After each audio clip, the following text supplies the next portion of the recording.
ప్రభాస్ హీరోగా మారుతి దర్శకత్వంలో రూపొందుతున్న రాజాసాబ్ సినిమా ఎప్పుడు వస్తుందా అంటూ ఫ్యాన్స్ ఆసక్తిగా ఎదురుచూస్తున్నారు. సినిమా షూటింగ్ ముగింపు దశకు వచ్చింది కనుక ఏప్రిల్ నెలలో ముందుగా నిర్ణయించిన తేదీకి వస్తుందని అంతా భావిస్తున్న సమయంలో చిత్ర యూనిట్ సభ్యుల నుంచి సినిమా ఆలస్యం అంటూ లీక్ వచ్చింది. మారుతి నుంచి ఎలాంటి అధికారిక ప్రకటన అయితే రాలేదు. అయినా రాజాసాబ్ సినిమా వాయిదా అని దాదాపు కన్ఫర్మ్ అయిపోయింది. తాజాగా సంక్రాంతి కానుకగా చిత్ర యూనిట్ సభ్యులు విడుదల చేసిన పోస్టర్లో కూడా సినిమా ఏప్రిల్ నెలలో లేదు అంటూ కన్ఫర్మ్ అయింది. సంక్రాంతి కానుకగా పలు సినిమాల నుంచి అప్డేట్స్ వచ్చాయి. మారుతి రాజాసాబ్ నుంచి ఎలాంటి అప్డేట్ ఇస్తాడా అంటూ అంతా ఆసక్తిగా ఎదురు చూస్తున్నారు.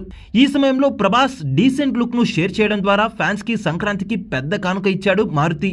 భారీ అంచనాల నడుమ రూపొందిన రాజాసాబ్ సినిమా ఇదే ఏడాది సమ్మర్ లో విడుదల చేయాలని మారుతి భావిస్తున్నప్పటికీ ప్రభాస్ కి ఇటీవల జరిగిన యాక్సిడెంట్ కారణంగా ఆలస్యమయ్యే అవకాశాలైతే ఉన్నాయి. దాదాపు 3 సంవత్సరాలుగా ఈ సినిమా గురించి ఫ్యాన్స్ మాట్లాడుకుంటూనే ఉన్నారు. ఇప్పుడు మరోసారి సినిమా గురించి సంక్రాంతి సందర్భంగా మాట్లాడుకునే విధంగా తాజా పోస్టర్ అయితే చేసింది. గత కొన్ని సంవత్సరాలుగా ప్రభాస్ ను మాస్ లుక్ లో చూసి ఫ్యాన్స్ కి బోర్ కొట్టింది. ఈ సినిమాలో చాలా విభిన్నంగా మిర్చి లెవెల్లోకి వెళ్లి మరీ ప్రభాస్ అయితే కనిపించబోతున్నాడు. హారర్ థ్రిల్లర్ కాన్సెప్ట్ తో రూపొందిన ఈ సినిమాను అతి త్వరలోనే ప్రేక్షకుల ముందుకు తీసుకురావాలని ఫ్యాన్స్ ఇండస్ట్రీ వర్గాలు వారు కోరుకుంటున్నారు. సలార్, కల్కి, 2898 AD సినిమాలు బ్యాక్ టు బ్యాక్ భారీ విజయాల్ని సొంతం చేసుకున్న నేపథ్యంలో ఈ సినిమా ఫలితంపై ప్రతి ఒక్కరూ ఆసక్తిని కనబరుస్తున్నారు. రాజాసాబ్ తో ప్రభాస్ హ్యాట్రిక్ కొట్టేనా అనేది అందరిలోనూ ఆసక్తిని కలిగిస్తుంది. ప్రభాస్ లుక్ కి ఇప్పటికైతే పాస్ మార్కులు దక్కాయి. ప్రభాస్ కి జోడీగా ఈ సినిమాలో 3 హీరోయిన్స్ నటిస్తున్నారు.